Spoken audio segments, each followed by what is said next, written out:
projekta ietvaros, MPRS projekta ietvaros mēs izstrādājām PFAS izvērtēšanas rīku.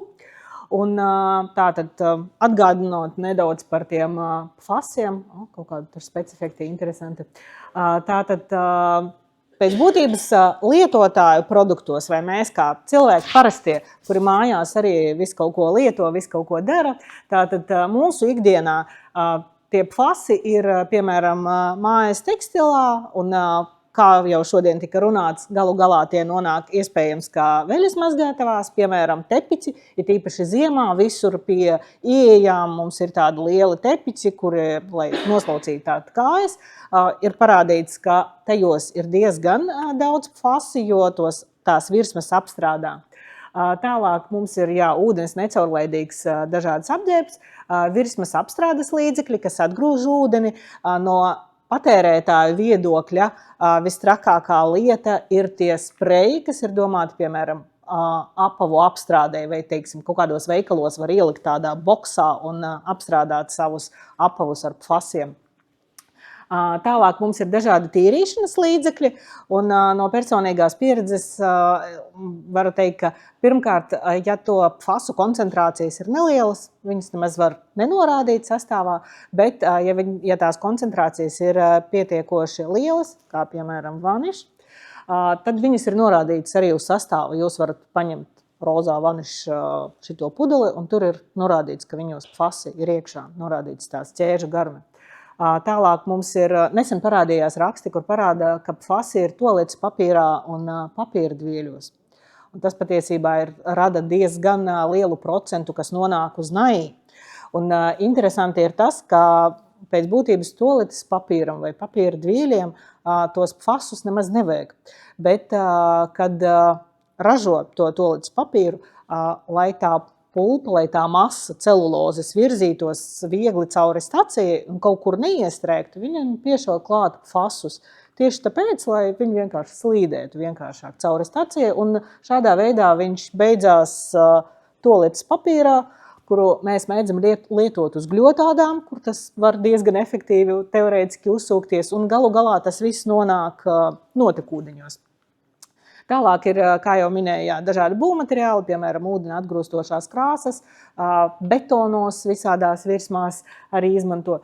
Tad viens tāds nozīmīgs avots ir pārtikas iepakojums, visi līdzi ņemamie trauciņi, piemēram, Rimi Maxima tādi putuplasta veidnēs veidotas kastītes, līdzi ņemamās, kā šeit ir termoizturīgās glāzītes. Mums pirms pāris gadiem bija plasmas glāzītes, kas bija sliktas dabai. Tagad mums ir papīra glāzītes ar PFASiem. Izvēle ir jūsu rokā. Es jūs aicināšu ņemt līdzi savu kaut kādu krūzi vienkārši. Pirmkārt, tas ir lētāk to kafiju benzīnu tankā paņemt, ja nu ļoti gribās katru rītu. Otrkārt, tas ir videi un jums arī draudzīgāk. Tad nesen Amerikā veikta pētījumi, kur zinātnieki vienkārši nopirka ļoti daudz visādus kosmētikas veikalos un testēja, kā tad ir. Tur bija gan dekoratīvā kosmētika, gan kopjošā. Un konstatēja, ka dekoratīvajā kosmētikā ūdens noturīgajā bija 86% gadījumos tie PFASi bija. Un ja mēs runājam par kaut kādu vispopulārāko ūdens izturīgo produktu, tā ir skropstu tuša, kuru mēs arī lietojam uz gļotādām. Tā kā varbūt dāmas ikdienā ir vērts lietot nevis ūdens noturīgi, bet parasto skropstu tušu. Un tad vēl viens tāds avots ir pārtikas pagatavošanas trauki, visiem zināmas teflona pannas un dažādi palīgi materiāli, piemēram, cepampapīrs arī ir pārklāts ar PFASiem.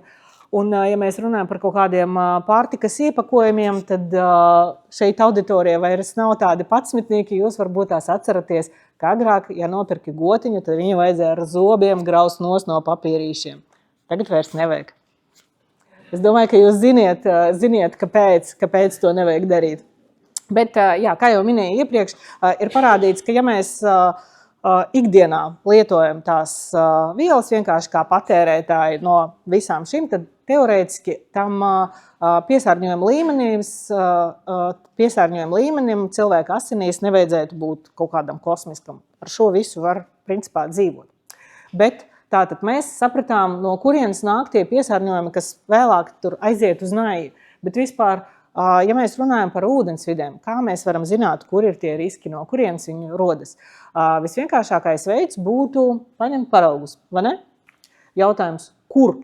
Piemēram, šeit ir Rīgas karte, kurā vietā mēs ņemsim kaut kur, nezinu, vai var redzēt to pointeri, es pati neredzu. Vienmēr sakot, kaut kur, piemēram, mēs paņemsim kaut kur šajā vietā vai kaut kur tur. Katrs paraugs, kā jau tika minēts, maksā diezgan lielu naudu, vienkārši uz aklo šaustīties ir ļoti dārgi. Iespējams, kaut ko izcers, iespējams, kaut ko neizcers. Arī, ja izcers, jautājums, vai tas bija kaut kāds nejauši, tas bija kaut kāds punktveida piesārņojums, vienā brīdī tikai nonāca, vai viņš tur visu laiku ir, vienmēr sakot, jautājumi vairāk nekā atbildes. Lai mēs varētu kvalitatīvi, kaut kādu specifektu, lai mēs varētu kvalitatīvi veikt to izvērtējumu un saprast, no kurienes, tad, kurās vietās mums vajag ņemt tos paraugus, ir svarīgi no sākuma veikt risku izvērtēšanu, un tagad risku izvērtēšana un vispār tā riska assessment pieeja ir norādīta arī, piemēram, ūdens direktīvā, lai tātad, saprastu vispār, kur, ko, kāpēc un vai vajag analizēt. Tālāk, kad mēs veicam risku izvērtēšanu, mēs varam identificēt, kurās tādas vietās mēs potenciāli varētu teorētiski ņemt tos paraugus, un tālāk mēs jau veicam kaut kādu paraugu ņemšanu un strādājam ar rezultātiem. Es jums pastāstīju par PFAS avotiem, tātad cilvēku lietotos produktos. Šeit ir izveidots tāds smuks slaids, kādi ir PFAS avoti vidē.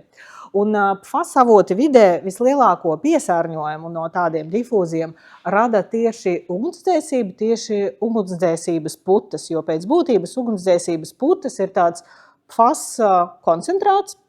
Un tātad, ja tiek veiktas kaut kādas ugunsdzēsēju aktivitātes kaut kur, man jāatrunājas, ka, protams, ja ugunsdzēsēji lieto parasto ūdeni, tad parasts ūdens ir parasts ūdens. Bet, ja lieto tieši tās putas, un putas mēs lietojam, lai dzēstu šķidros ugunsgrēkus, piemēram, degvielas ugunsgrēkus vai elektrības kaut kādus ugunsgrēkus, kur jūs negribat, lai tas ūdens nonāktu klāt tai elektrībai.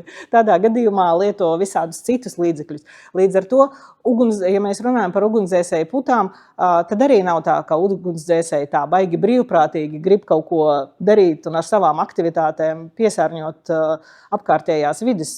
Primāri viņi grib palīdzēt cilvēkiem un tā kā nodzēst tās liesmas. Bet, rezultātā tātad viens no lielajiem avotiem ir tās ugunsdzēsēju putas, un līdz ar to ir saistītas tādas lielas riska vietas būtu tātad ugunsdzēsēju treniņu poligoni, tad arī militārie poligoni, jo tur arī notiek tās apmācības ar putām, un lidostas, jo lidostās arī vienmēr lieto, viņiem ir jābūt savam ugunsdzēsības departamentam, kur arī cilvēki trenējas ar putām. Tālāk, ja mēs runājam par vidi, tad mums, protams, ir NAI, kā jau šodien runāja. NAI, no vienas puses ir tāds PFAS emitētais, no otras puses, kāpēc? Tāpēc, ka NAI baigi dotajā brīdī nav izvēles. Tad vēl viens liels avots ir atkritumu poligoni, jo tas infiltrāts, kas veidojas, tātad galu galā, kad mēs lietojam visas tās preces visdažādākās, visu preču dzīves cikls beidzās atkritumu poligonā.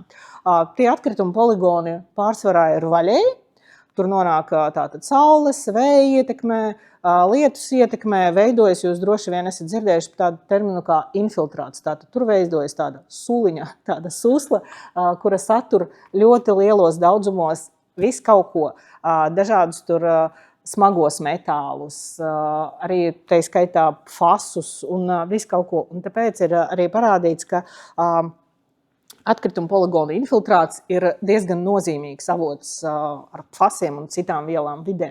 Tālāk, ja mēs lietojam, piemēram, NAI dūņas kaut kur uz kaut kādiem laukiem, tādā veidā tie fasi mobīlie arī var izplatīties.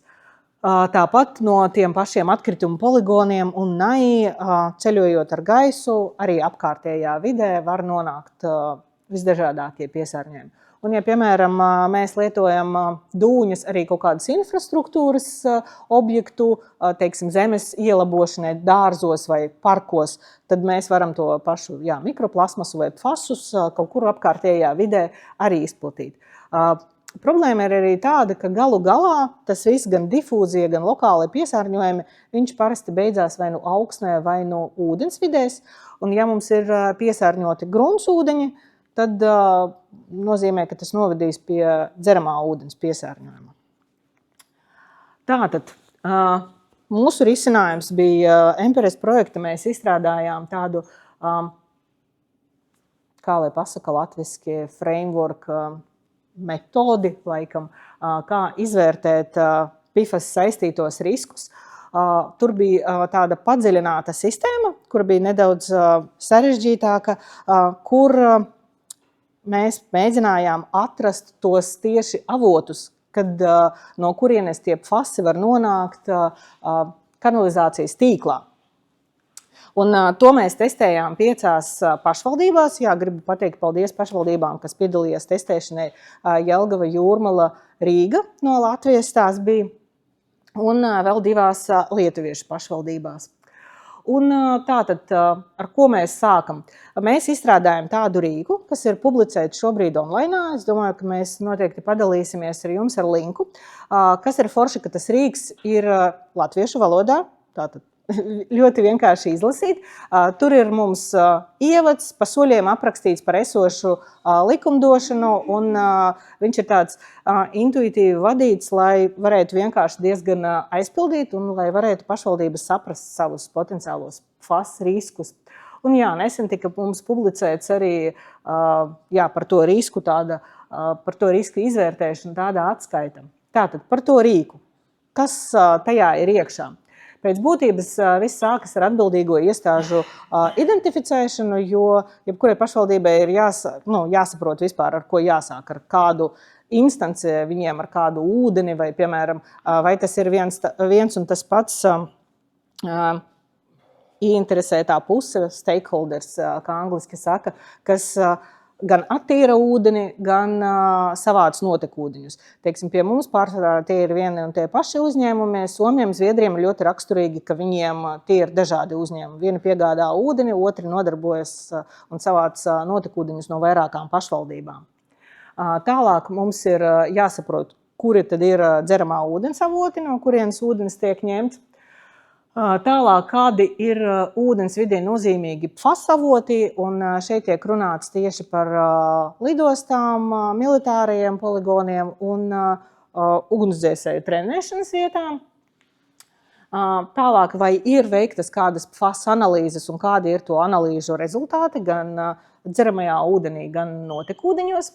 Tālāk ir notekūdeņu klasifikācija, un šeit ir vairāk svarīgi saprast, cik lielu procentu sastāda, piemēram, industriālie notekūdeņi.